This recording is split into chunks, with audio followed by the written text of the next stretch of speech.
Le communisme est un régime naturel que nous avons tous connu, car c'est le régime de la famille. Nul n'a rien en propre et chacun reçoit selon ses besoins. Le pouvoir même y est en quelque sorte indivis. Dans la puissance paternelle, le fils reconnaît sa propre puissance. Le père est absolu en ses fonctions propres, qui sont les travaux extérieurs et les échanges qui s'y rapportent.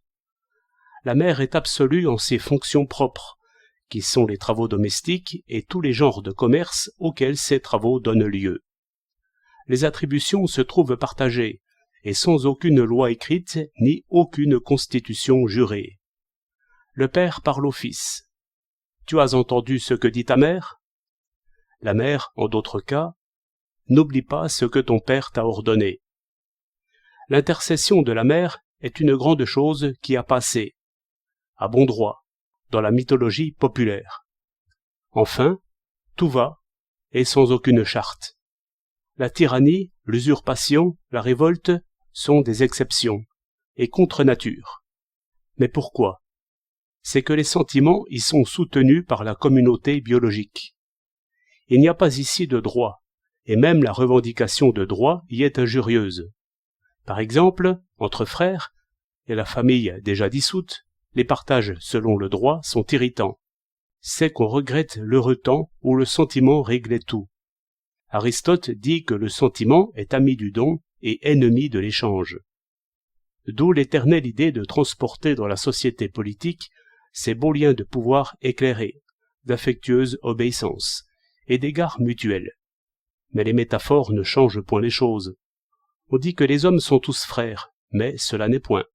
Cette communauté de sang, cette vie d'abord protégée par un double pouvoir reconnu et aimé, c'est justement ce qui n'est point entre deux hommes, qui n'ont pas le même père et la même mère.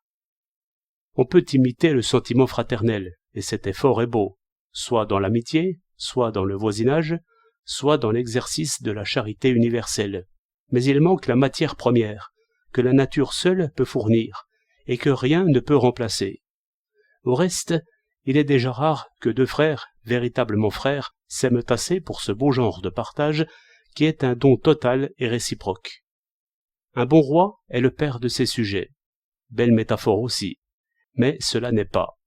Le roi devrait gouverner en père, mais il n'est pas père. Le lien de nature manque. L'orgueil et la colère ne sont point tempérés assez par l'amour, et notamment par l'amour conjugal, si puissant au commencement pour éduquer l'amour paternel. La reine peut bien être dite la mère de son peuple, mais elle ne l'est point réellement.